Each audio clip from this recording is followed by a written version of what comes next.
There's quite a bit of news regarding Ukraine and Russia. First of all, with Ukraine, the crypto crowdfunding effort has raised more than $25 million all around the world. Anything from Bitcoin donations to $1 million that was raised through an NFT. And this number will continue to grow because, as we already know, there's a lot of movements and they're just gaining steam. So I can easily see it hitting over $50 million pretty soon. We also had the Ukrainian Vice Prime Minister calling cryptocurrency exchanges to ban Russian clients. And in response, we had Coinbase that said they won't do that. Coinbase will not institute a blanket ban on all Coinbase transactions involving Russian addresses, despite a request from the Ukrainian government to do so. However, there have been some cryptocurrency exchanges that have banned Russian addresses, including some Ukrainian exchanges. One big news piece that's been going on recently is a lot of people have been crying out that Russia is now using cryptocurrency to evade sanctions. And a lot of people don't realize that no matter whose side you're on, you cannot pick sides when it comes to decentralization, because that's the whole point. You don't want a centralized point for cryptocurrency. And most of crypto is centralized right now with centralized exchanges. But as soon as you go decentralized, you have no control. Whoever is going to be using cryptocurrency for whatever purpose, whether you support Ukraine or Russia, both of them are using cryptocurrency for various purposes.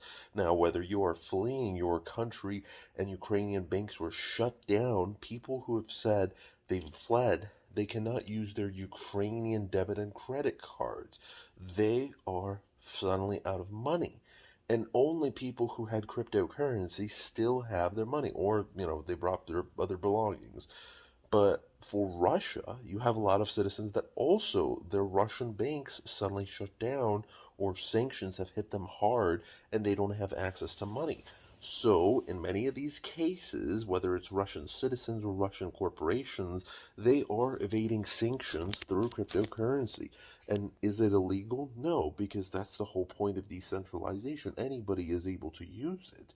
You cannot complain that one side is able to use it and the other is against it. No matter what happens, there's going to be some good scenarios, there's going to be some bad scenarios, but that's all about the freedom of being able to have your own keys, of being able to host your own addresses, of being able to do whatever you want with your own cryptocurrency. And whether you want to evade sanctions, that's going to be your deal. Now, these sanctions aren't going to last forever, but it is something to consider.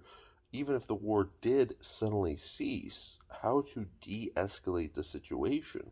There's going to be a lot of financial tensions, and these sanctions aren't suddenly just going to magically vanish. It's going to be a multiple-pronged effort to try and get out of these sanctions, but I think Russia forever will have stained its reputation among the European community. So a lot of political relationships have been destroyed, and now Russia has also been rated as a junk bond rating, meaning their credit rating has gone to the worst possible rating. So if anybody will loan out to Russia, they're going to get the highest interest rate possible. There's a lot of stuff that recently happened that has caused the Russian ruble to inflate drastically. And this is something that's going to affect the Russian populace for the next couple of years. So I'd be very surprised if we're not going to see even more Russian cryptocurrency exchanges and Russian crypto transactions that are popping up. You're going to have a lot of these oligarchs who are storing their wealth with cryptocurrency because they suddenly had their villas seized. They suddenly had their yachts seized. You had Russian companies that had ships seized in France, off in America, in Bermuda. Hundreds of millions of dollars in fiat currency suddenly, boom, vanished. It was seized. So what do? So whichever side you're on, decentralization is here to stay, and you're going to have more cases like this, but you have to be all right with it. And there's going to be a lot more of these banking issues from both sides now, the further the war goes on. So, thanks so much for watching. Have a great rest of your day.